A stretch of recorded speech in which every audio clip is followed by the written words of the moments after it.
and strong follow through. But because of this huge move, we don't have a ton of support established. Looking at the hourly time frame, I can see the last support that was established was down here at 259. We can call that 260 by rounding. There's another support here at 266, and here we are up at the all-time high of 303. Increasing bull volume on the hourly is a great sign. We're very overextended, but we're in blue sky breakout. I have friends that aren't really in the cryptocurrency world, talking to me about Ripple. Multiple friends messaging me. So they're reading about it because of the gains. And that's where it's dangerous, where people don't know what they're doing because they see an article and they say, oh, we're up 800%. I want to get in on this coin. And they're usually buying the top. It's after the breakout. It's after the euphoria and hype. And it's definitely a way that people get stuck holding bags. I'm not saying we're pulling back right now, but that's just a red flag for me personally. If I'm in a position and, everybody starts talking about it, that means that we're going to reach a saturation point where there's nobody left to buy in the short term to keep propelling this, hourly and 4-hour chart to the upside. I'm not talking about daily and weekly. I'm talking about the very short term. And that tells me that we're likely to run out sooner rather than later if everybody's going to rush in. And then once everybody rushes in on this short-term move, who's left to buy? We see consolidation, and we see a pullback of an easy 20% when that does happen. So looking at some signals here, inside bars. Look at the alerts on these inside bars that were going out. Inside bar on the hourly broke bullish at 260. Next thing you know, 4 hours later, we're up at 285. Consolidate, inside bar, breaking at 272. And here we are up 10% from that inside bar break. So really nice follow through on these inside bars as always. And we need to form another higher low on the hourly in the near term future.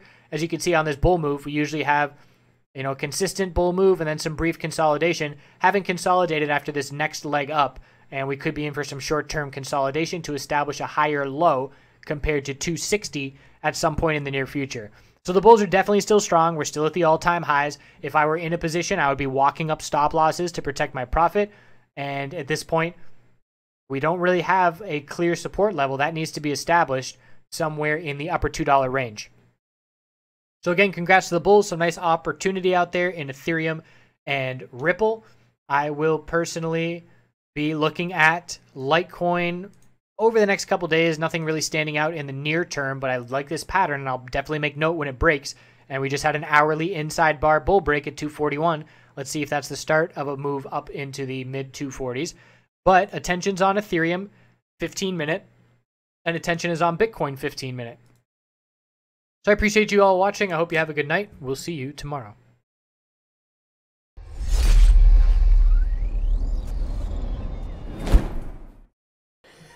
Get out of here. Not gonna happen, guys. What's up, Crypto Nation? It's Peter with Decentralized TV, your best place for news on Bitcoin, blockchain, and cryptocurrency tech. Well, is crypto mining the public? Gold bugs tell media gold will be great again in 2018. What do you guys say? I think, and I can tell you the TLDR of this entire article and then throw it back to you guys for your opinions, but I'll tell you that Bitcoin is only making gold great again. Let me repeat that. The reason why gold may become, let's just say, vogue again or great again is because Bitcoin is leading the charge, and as people continue to invest in Bitcoin, they'll find that, hey, it's kind of important maybe to diversify just a little bit into manipulated markets, just like gold certainly is, which has been fundamentally proven over time that gold is certainly manipulated. And even Max Kaiser himself would say that the reason why gold will be great again is because Bitcoin is continuing to go up. I would say that I would relatively agree with Max Kaiser, even though he's a little bit crazy on the fringes. Bearish mainstream finance figures have begun forecasting a consumer return to gold once Bitcoin uncertainty dents their confidence. I don't know about Bitcoin uncertainty. In two separate interviews on pro-Bitcoin Cash News Media Network, CNBC. Do you like that dig? Pro-Bitcoin Cash News Media Network, CNBC. Shots fired, guys. Gartman Letter founder Dennis Gartman and gold mining CEO Sean Boyd both tipped the precious metal to ultimately benefit from Bitcoin fluctuations. Boyd noted, I think over time the question will be, are these cryptocurrencies and the developers of these cryptocurrencies just mining the public? Gold investors will come back when uncertainty creeps back in to the market. I don't know if uncertainty will ever creep back into the market, my friend. I think uncertainty in the market is part and parcel of the market itself. If you're involved in any type of financial market, uncertainty is part of the game, my friend. His comments came following 2 appearances by Gartman on the network, during which he both championed gold's appeal and rubbished Bitcoin. He said it was silly, guys, calling it one of the silliest things I've ever heard on the network's Futures Now segment. Gartman, which we've covered before, he said, I don't know a whole lot about Bitcoin, but it's rubbish. When Bitcoin falls, and it shall, it'll trade under $5,000. Not a bad deal. I'll buy up a lot of Bitcoin if it drops to $5,000. Whether it does it next week, next year, 6 months from now, it'll happen. And then I think we'll find the margin money, and that had moved into Bitcoin and away from gold will move away from Bitcoin and into gold again. The gold industry sources have previously complained about the lack of interest from traders who had been, quote, distracted by Bitcoin, as one put it to Bloomberg in November. Of course they'd be distracted by Bitcoin. Who wouldn't be distracted by them gains, guys? It makes complete sense to follow where the money is moving. And gold, if you put your money in gold, I'll be honest, full transparency, I own a little bit of gold, okay? I own a little bit of gold. I think it's important to own a little bit of everything and diversify your portfolio, but you guys know I'm heavy into that crypto. Aside from separate narrative involving CNBC's seemingly concerted efforts to warn consumers off Bitcoin in favor of Bitcoin Cash, CNBC, shame on you. Negative outlooks on Bitcoin price came as the virtual currency came off of all-time highs, but it's going back up. A curious dichotomy has appeared on the topic of Bitcoin's price expectations in 2018, with wildly optimistic forecasts from cryptocurrency advocates contrasting with continuing warnings of a bubble from mainstream sources. Bitcoin's reported various figures being entertained by the finance industry December 31st, with spreads being noticeably wide. 10x co-founder Julian Haas forecasts anywhere between 5 to 60,000, while FX Street analyst Thomas Salas guessed a more exciting 8,000 to 89,000 price of Bitcoin in the future, guys. So I'm going to throw it back to you guys. What do you think about these guys, these Wall Street guys' opinions around Bitcoin and gold? Do you guys think that gold in 2018 is going to find a resurgence, or is it going to continue to have that inverse correlation between Bitcoin as Bitcoin continues to go like this and gold continues to go like this? Let us know in the comment section below or in the bitcoin.pub. Thanks for joining us in today's Crypto News Bit, brought to you by coinpuffs.com. The best place to go for news on Bitcoin, blockchain, and cryptocurrency tech is everything that we're doing right here, guys. If you're new here, make sure you subscribe and you smash the bell button so you know when new news is coming out. For the rest of y'all, smash the like button for Bitcoin and gold. A little bit of smashing for gold. A little bit of smashing for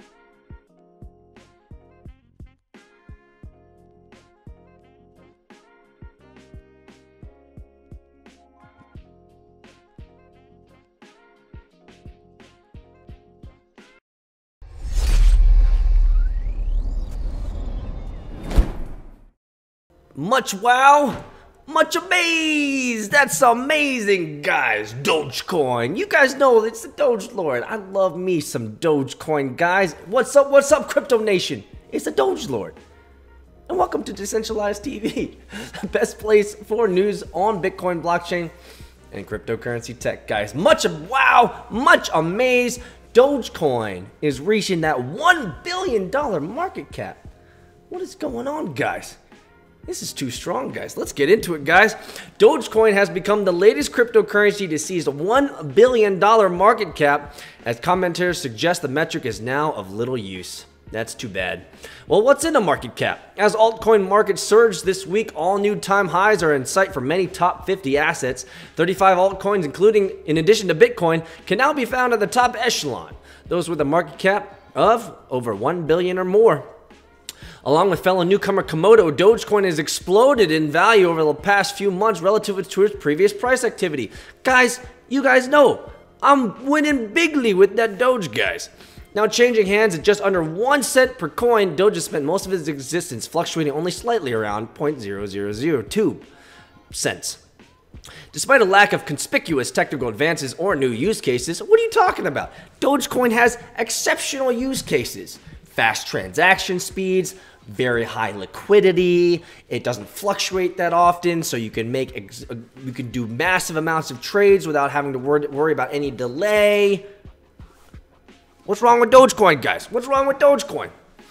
Investors have made huge gains. Yeah, you better believe it. Fueling speculation that an altcoin multi-million or multi-billion dollar market cap says increasingly very little about its true value. Well, guys, I'll tell you the answer. The answer is coinpuffs.com. Coinpuffs.com is the answer, as we are building out better ways to use data, market cap, volume, circulating supply, and all the metrics that matter. That's why we built CoinPuffs. And if you wonder why the logo is of a Doge, guys, it's me, the Doge Lord. We give lots of props to Doge. So check out coinpuffs.com, which is the answer to a lot of the stuff that they're talking about in this article, guys.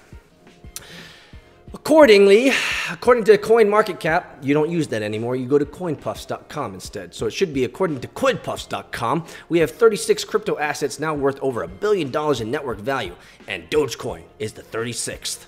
Altcoins and funny business. Cryptocurrency journalist and commentator Kyle Torpy wrote in Forbes last week. Long story short, there's a lot of funny business that can go on with cryptocurrency market cap calculations.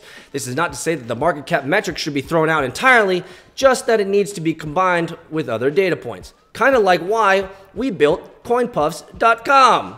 Shameless plug. Booyakasha.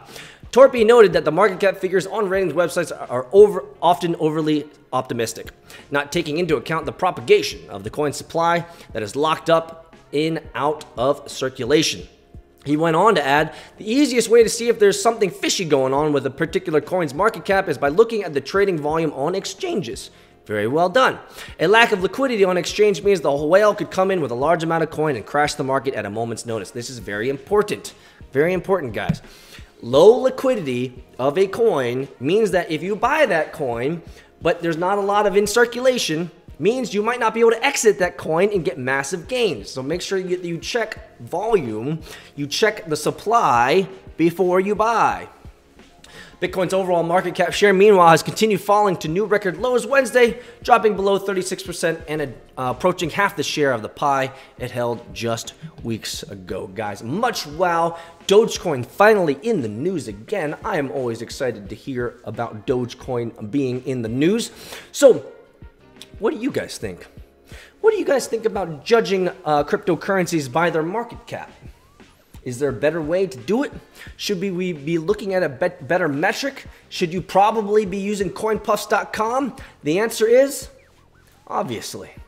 Thanks for joining us in today's Crypto News Bit, brought to you by DCTV, your best place for news that you can use on Bitcoin blockchain and cryptocurrency tech. If you're new here, make sure you subscribe and you smash the bell button and go to coinpuffs.com. For the rest of you guys, smash the like button for coinpuffs.com. But more, you gotta smash it for Dogecoin, because Dogecoin is always mooning. Always mooning. Doge.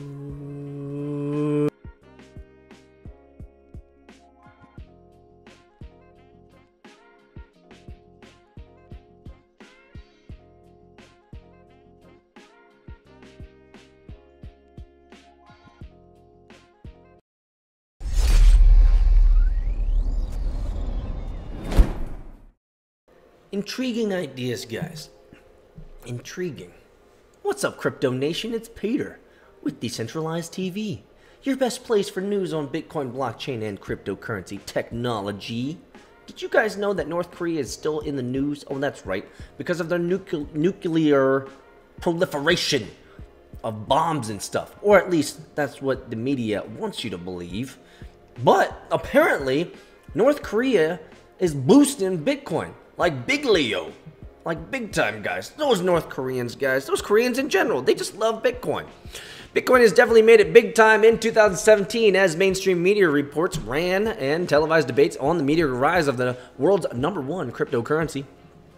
Speculators and observers have put forward suggestions on what has caused the price surges, and one of them has been North Korea's estranged leader, Kim Jong-un, or Crypto Kim Jong-un, the massive man behind North Korea. Although markets have corrected somewhat, Bitcoin has still seen gains around 1,600% since the time of last year when it traded at just over 800. There's been a lot of speculation over the reasons for this gain, including growing fervor among investors and anticipation of broader uses for digital currencies in the future. According to reports, international sanctions on North Korea to derail its nuclear program resulted in a regime seeking side businesses or that North Korean side hustle to gain additional funding. These could include drug trafficking, endangered species trading, didn't know that was a thing, money laundering, currency counterfeiting, cyber piracy, and cryptocurrency theft. To function, the system needs to gain access to cryptocurrencies, then pump up the prices to maximize its returns. Finally, it needs to dispose of the crypto and receive hard currency the regime so desperately desires, according to TechCrunch. Opening an exchange account would not work for a country that is essentially bankrupt, so North Korea would have to use its skills pool to steal virtual currencies around the world. It has been surmised that the regime has been behind a number of recent hacks orchestrated to steal Bitcoin from its southern neighbor, South Korea. So, TechCrunch says that North Korea is actively hacking the Bitcoin and cryptocurrency ecosystem in a push to gain as much cryptocurrency for the regime as possible. Once again, enough crypto has been acquired, the regime would need to convert it back to real currency to realize those massive Bitcoin gains. Cybersecurity researchers have determined that the country's Lazarus Group has been behind a number of bank and crypto exchange hacks in recent months. So much so that the South Korean government has been forced to implement more regulation over exchanges within the country. The twist, however, is that North Korea, through their efforts, is helping pump up the value of Bitcoin. Almost 80% of all global Bitcoin trading by the end of November was coming from Japan, South Korea, and Vietnam. Guys, I told you guys. 2018 is going to be the year where Asia gobbles up crypto. They just have a massive appetite, apparently led by crypto Kim Jong-un. There we go. North Korea is increasing uncertainty, though, its nuclear weapons programs and other acts of espionage, not to mention increasing the public's distrust of centralized financial authorities. By hacking state banking, people in the region are turning in record numbers to cryptocurrency as an alternate economic system. It is unlikely that we will find out how much crypto Kim Jong-un actually holds. What is likely is that his regime and the region in general have a huge role in Bitcoin's spectacular growth in recent months. So, what do you guys say? Is crypto Kim Jong-un the mastermind behind the boost in Bitcoin in the last couple months or so, starting in November? Or is Kim Jong-un really Satoshi Nakamoto? You know, at this particular point in time, anything is up for conjecture. Who knows, guys? So, what do you guys think? Is North Korea's activities in Bitcoin good for Bitcoin? Do we care who's participating in the network? Even bad actors maliciously hacking and putting exchanges in South Korea on notice? In some ways, I kind of see this as a good thing. If North Koreans are hacking South Korean exchanges, it's good. You say, well, why? Because it improves the security of those systems so that they will not be hacked by other malicious hackers. It's one of those things. When do you want to be hacked? The answer is never. How are you going to be hacked? The answer is you never know how. So the short answer is get hacked fast when there's a little bit of value in there, rather when you have a lot of value and it's more mature. The fail early, fail often approach definitely works in startups, and certainly in cryptocurrency. The fail early, fail often mantra should certainly be on everyone's mind as they build out new systems and infrastructure for Bitcoin. So let me throw it back to you guys. What do you guys say? Is North Korea's involvement with Bitcoin pumping? Is it a good thing? Let us know in the bitcoin.pub or in the comment section below. Thanks for joining us today's Crypto News Bit FUD. Kind of FUD of the day, brought to you by DCTV, your best place for news on Bitcoin, blockchain, and cryptocurrency tech. If you're new here, make sure you subscribe and you smash the bell button. For the rest of y'all suckers, smash the like button. For crypto Kim Jong-un, or did I just get demonetized?